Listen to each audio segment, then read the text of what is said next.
Bienvenue, mesdames et messieurs, dans Politicien, votre rendez-vous politique. Elle est née au sommet des chefs d'État du continent à Durban. En 2002, en Afrique du Sud, sur les cendres de l'OUA, Organisation de l'Unité africaine. 15 ans donc que l'Union africaine a vu le jour. 15 ans déjà qu'elle fait son chemin, mais les critiques fusent de partout. Pour les uns, il s'agit d'une organisation inutile, coûteuse, mais pour d'autres, elle est indispensable et doit être réformée. Et les réformes, Paul Kagame, le président du Rwanda, les promet pour 2018. Mais quels sont les chantiers prévus? L'Union africaine a-t-elle les moyens de ses ambitions? 3 invités avec moi pour en parler. Charles Mba, quand il faut parler capacité financière de l'Union africaine, quand il faut parler de la capacité des États à s'acquitter de leurs cotisations, qui mieux qu'un ancien ministre de budget pour en parler? Merci Charles Mba d'avoir accepté notre invitation. Vous avez été ministre gabonais du budget pendant 4 ans, vous êtes par ailleurs écrivain. Merci à vous d'avoir accepté notre invitation. Merci de m'avoir invité. Et quand il s'agit du poids politique et diplomatique que doit avoir l'Union africaine sur la scène internationale, qui mieux qu'un ancien diplomate pour en parler? Ahmed Ouaddane Mahamoud, vous êtes ancien diplomate, écrivain, vous aussi, merci d'avoir accepté notre invitation. Tous mes remerciements chaleureux. Et j'ai avec moi un 3e écrivain, Tibus Kofi, merci à vous également d'avoir accepté notre invitation pour parler de l'Union africaine, une organisation que vous avez observée ces dernières années dans son évolution. Merci. C'est au sommet donc de Kigali au Rwanda en juillet 2016 que les chefs d'État du continent ont décidé de prendre les taureaux par les cornes et rendre plus efficace l'Union africaine. À cet effet, de décisives réformes sont attendues dès 2018, comme le montre ce sujet de la rédaction signé Aïssatou Diamanka Beslan. En 2002, l'Union africaine naissait à Durban, en Afrique du Sud, sur les fondations de l'OUA, l'Organisation de l'Unité africaine.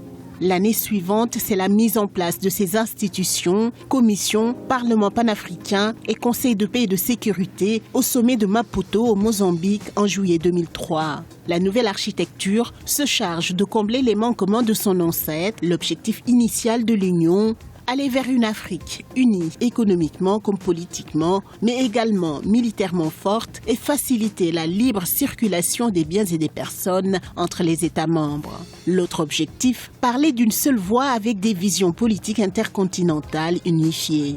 Cependant, depuis sa création, l'institution est critiquée sur ses lourdeurs bureaucratiques, sa dépendance financière des bailleurs internationaux, l'applicabilité de ses décisions, mais surtout sa capacité de prévenir et à résoudre les conflits. L'Afrique a toutes les ressources nécessaires, des ressources naturelles, des professionnels qualifiés, mais nous rencontrons des difficultés sérieuses. Mais je voudrais réitérer, ce n'est pas une fatalité, parce qu'il y a des solutions.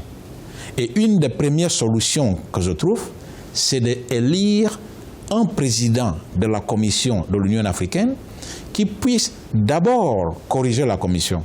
L'essentiel pour le président de la Commission de l'Union africaine, c'est de corriger les problèmes qui font face à la Commission de l'Union africaine. Corriger, oui, corriger les problèmes auxquels l'organisation fait face. Une idée de refonte institutionnelle qui a finalement abouti à un projet de réforme de l'Union africaine pour la rendre plus efficace. L'impératif de renforcer l'institution a été confié dès juillet 2016 au président rwandais Paul Kagame par les chefs d'État et de gouvernement lors du 27e sommet de l'Organisation panafricaine au Rwanda. Le message est clair. Le contexte global change vite. En construisant une unité fondée sur une vision commune de notre continent et l'expression de nos intérêts, nous pourrons ainsi ouvrir une voie qui favorisera l'Afrique.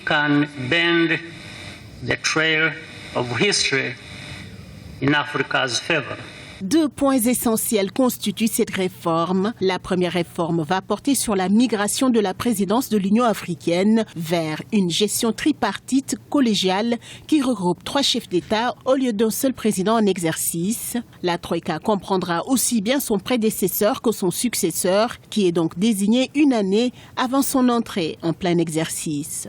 ce qui permettra de réduire les lenteurs bureaucratiques et d'aller plus vite dans les prises de décision et leur application continentale. Les délibérations issues des consultations sur ce travail vont contribuer à une réforme efficace et adéquate de notre institution et relever ainsi les défis innombrables qui y sont rattachés. L'extrême importance de la réforme qui nous mobilise aujourd'hui nous invite à donner un ton ferme de notre volonté de la faire aboutir dans les meilleurs délais. L'autre point du projet de réforme concerne la possibilité de limiter le nombre de sommets à un seulement par an. En effet, 2 rendez-vous annuels de 2 jours chacun occupent beaucoup de temps dans les agendas des chefs d'État. Un seul sommet de 24 heures sera privilégié, une idée du président ivoirien Alassane Dramane Ouattara. Je crois que quand les pays membres verront vraiment la nécessité de converger dans une direction, les choses peuvent se faire très rapidement. Les chefs d'État et de gouvernement de l'Union africaine sont unanimes. L'institution doit être réformée et vite. Si les grandes lignes de cette réforme ont été déjà présentées et adoptées lors du sommet de janvier 2017 à Addis Abeba en Éthiopie, il reste désormais de les mettre en application. Des décisions ambitieuses pour l'avenir du continent riche de 54 États qui veulent parler d'une seule et même voix afin d'être mieux entendus et peser sur l'échiquier international. La 30e session ordinaire de l'Union en janvier 2018 en Éthiopie sera ainsi le point de départ de la mise en application de ces réformes politiques et institutionnelles tant attendues. Alors, messieurs, il y a tellement de choses à dire sur l'Union africaine que pour cette première partie, je propose que nous circonscrivions notre discussion autour de 3 questions essentielles. La question de la capacité institutionnelle de l'organisation, sa capacité à protéger les peuples, donc à prévenir les violations massives des droits de l'homme et la question de la démocratie électorale. Commençons par la question institutionnelle. Monsieur le ministre, lorsque en 2002 à Durban, en Afrique du Sud, l'Union africaine a été portée sur les fonds baptismaux, il fallait remplir 2 conditions pour être membre. Être un État africain, c'est pas très compliqué et manifester sa volonté d'adhésion, ce n'est pas compliqué non plus. Quand on voit la difficulté que l'Union européenne a fait tourner la machine à 27, peut-on dire que le ver était dans le fruit? Oui et non. Je crois que le tout est toujours une question de volonté. C'est vrai que le nombre important d'États africains dans une seule organisation, avec des différences importantes, peut constituer un handicap. Mais pour les hommes, tout est toujours affaire, et en politique, tout est toujours affaire de volonté. Je crois que à la fin de la discussion, nous viendrons à ce qui me paraît, moi, le plus efficace. Je suis attaché à des choses simples. S'il vous plaît. Hegel a dit, si on veut apporter à l'universel, il faut approfondir le particulier. C'est vrai. Nous avons le malheur en Afrique de commencer toujours par l'universel avant d'approfondir le particulier. Donc je crois que, ce que je crois qui est ma pensée profonde sur la question de l'intégration africaine est, il faudra la commencer par la base. Nous en discussions ici l'autre jour. Je crois que ce sont des organisations régionales qui renforceront l'organisation continentale. Il n'y a pas de difficulté congénitale à vos yeux qu'une organisation naisse à 52 membres, 52 parce que le Maroc était encore absent et le Soudan du Sud n'était pas encore créé. Donc il n'y a pas de fait de difficulté congénitale. L'Organisation des Nations Unies, ça marche. Ça marche. Les opérations du maintien de la paix des Nations Unies, ça marche. Ça marche. Parce qu'ils sont bien organisés, elles sont bien organisées, les Nations Unies. Elles ont une vision très claire, elles ont des objectifs très clairs, très simples.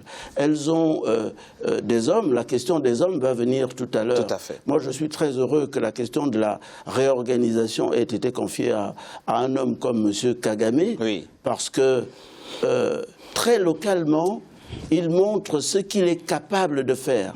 Alors on peut lui demander de transposer ça à une dimension supérieure. Je ne dis pas que tout est parfait au Rwanda, mais je pense que, et je le vois, ça marche au Rwanda, la santé marche, l'éducation marche. Et beaucoup de chefs d'État s'inspirent d'ailleurs du modèle rwandais. Absolument. Donc je pense que c'était déjà un bon choix. Vous me posez la question, est-ce que le verre est dans le fruit? Non. Je crois que j'ai observé cette première difficulté, qui est que moi, je crois qu'il faut approfondir le particulier. Et le particulier, c'est des régions qui ont des proximités, qui ont des fonctionnements identiques, qui ont des économies qui sont très proches, qui peuvent constituer des pôles, et ces pôles regroupés, si on parle d'économie, si on parle même de démocratie d'ailleurs, si vous mettez dans un groupe de 30, 20 pays non démocratiques et 10 pays démocratiques, le jour où on vote, ce sont ceux qui sont non démocratiques qui l'emportent. Ça, c'est la première chose. La deuxième chose qui me paraît être une difficulté majeure pour la bonne évolution, mais nous y reviendrons. Tout à fait. Monsieur l'ambassadeur est ici présent. C'est le choix des hommes. Je continue de dire que il ne faut pas choisir les hommes parce qu'ils ont des statuts, il faut choisir des hommes parce qu'ils sont capables de régler les problèmes et que leur histoire montre qu'ils ont la capacité de le faire. Il ne faut pas choisir les gens en disant on veut que ce soit tel qui soit le président de l'Union africaine parce qu'il a un peu plus de moyens que les autres, parce qu'il peut accueillir, etc., etc. Il faut que ceux qui décident de cela, les autres chefs d'État, acceptent le principe de dire il nous apportera telle chose de précise. Donc le choix des hommes aussi pour conduire une organisation continentale doit se faire sur la base de ce critère-là. Dites-vous. Alors, Monsieur Wadan Mahamoud, on n'a pas assez de temps, allons directement au fait. Vous savez, les attentes des Africains n'ont pas été largement satisfaites par cette organisation, d'où le besoin aujourd'hui de faire des réformes. Dès qu'elle est née, elle a eu deux premiers défis, c'est Darfour. L'Union africaine, je veux dire, effectivement, elle a réussi à envoyer 7000 hommes au Darfour, les casques blancs. Et puis il y a eu la Somalie en 2007, Darfour c'était 2003. Mais on découvre avec stupéfaction la situation du Burundi. Nous sommes en décembre 2015. L'Union africaine décide d'envoyer 5000 hommes au Burundi pour arrêter les massacres. C'est l'expression employée par le Conseil de paix et de sécurité d'alors.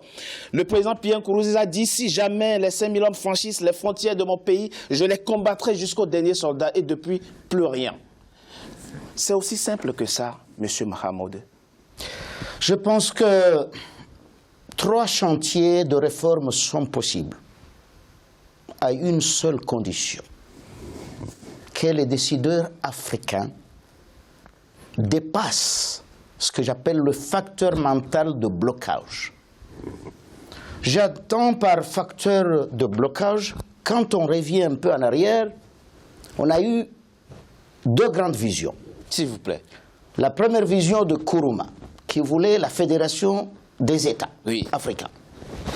La deuxième conception, c'est celle de Senghor, qui voulait la coopération des États. C'est celle de Senghor qui a triomphé depuis 1963. Appuyé par les Houphouët-Boigny et autres. Donc moi je pense que le premier chantier de réforme, c'est de mener une diplomatie commune fondée sur le droit international avec une coopération militaire. Et je soumets modestement une proposition qui consisterait à ne pas participer à l'Assemblée générale des Nations unies en 2018 à cause de la position des États-Unis prise par Donald Trump d'instaurer son ambassade à Jérusalem. Je pense que ça serait une première pour les États africains de démontrer à la puissance américaine. Laissez-moi terminer cette phrase. Oui, s'il vous plaît, allez-y très rapidement, on va revenir au problème intrinsèque africain. Vous voyez, à chaque fois, les États-Unis se sont retirés de l'UNESCO. Ils se sont retirés de la COP 21. Moi, je pense qu'en 2018, la première réforme, c'est d'aller unis et de refuser d'aller à l'Assemblée générale à cause de cette position des Américains. Très bien. Ben, écoutez, c'est un diplomate qui fait une proposition, qui vaut une proposition. La question de la protection des droits humains et de la prévention des violations massives des droits de l'homme, c'est cette question que je vous posais. Je prenais le cas burundais pour l'illustrer. Comment faire pour que effectivement cette capacité de l'organisation à protéger les citoyens soit possible? Faut-il aller au-delà de la souveraineté des États? Nous avons là un cas que je vous ai exposé. Il faut aller au-delà. Concrètement faisant, oui. C'est pourquoi ce premier chantier d'une coopération militaire n'est possible qu'à la condition que cette rivalité interne entre Ivoiriens et Sénégalais, entre Tchadiens et Maliens, entre Nigériens et Ghanéens, il va falloir essayer de mettre entre parenthèses ces conflits internes pour essayer de mener une politique à l'intérieur de l'Afrique pour sauvegarder la démocratie et pour sauvegarder la paix. Voilà. Sauvegarder la démocratie, dites-vous, ça commence par la démocratie électorale. Quand on sait que les élections sont des occasions de haut risque dans certains pays, pas tous les pays, hein, seulement dans certains pays, vous êtes ivoirien, on sait comment ça s'est passé dans votre pays. La Côte d'Ivoire, on se souvient du cas kenyan, mais aussi récemment du cas gabonais. Là encore, quel regard vous jetez sur l'action de cette organisation, eu égard justement à l'implémentation de la démocratie électorale sur le continent? Oui, je pense qu'il y a quand même deux ou trois questions qui sont restées sans réponse. Oui, parce qu'on n'a pas assez de temps, il faut aller vite ici. La question du nombre d'États membres ne peut pas être un obstacle, parce que l'UA n'est pas ex nihilo. L'Union africaine n'est quand même sur le centre de l'OUA. Tout à fait. C'est déjà, ils ont déjà une référence en matière d'expérience. Ensuite, il y a les regroupements régionaux, la CEDEAO, l'OCAM, la BCAO, tout ça, les Africains avaient déjà l'expérience des organisations. Donc, créer l'Union africaine n'était pas un problème dans le fond. Deuxièmement, je veux dire, il ne faut pas qu'on revienne encore au débat de 63 qui fondent l'OUA, les différentes positions entre Houphouët, Senghor et Nkrumah. En 63, on ne peut pas créer les États-Unis d'Afrique. Beaucoup de pays n'étaient pas indépendants. La Namibie n'était pas indépendante. Oui, c'est vrai, on était en 63. Les États n'étaient pas indépendants. Donc, sur quelle base aller créer un État-Unis d'Afrique alors qu'il y a des pays qui ne sont pas indépendants? D'accord. Le troisième point, rapidement. Alors, maintenant, la question de l'ingérence. Le président du Burundi qui refuse que les troupes de l'Union africaine, c'est bien ça, non? Oui. Mais moi, je pense qu'il faut que l'Union africaine aille jusqu'au bout. C'est-à-dire ses engagements. Parce que, contrairement à l'OUA, l'UE admet le devoir et même le droit d'ingérence. Ça, c'est une arme que l'OUA n'avait pas. Mais lui a le droit et le devoir d'ingérence. Il n'y a pas de raison qu'un président puisse accomplir des alors, concrètement, quand un État dit je vais considérer comme une force d'invasion tout contingent de l'Union africaine, vous voulez quand même qu'on y envoie les hommes? Cet État est-il, oui ou non, membre de l'UA? Oui, bien sûr. Il est membre de l'UA. Oui. Il a bien signé le papier, donc il admet la charte qui donne à l'armée. C'est bien le Comog, non? Le Comog, c'est le Comog qui doit aller là-bas?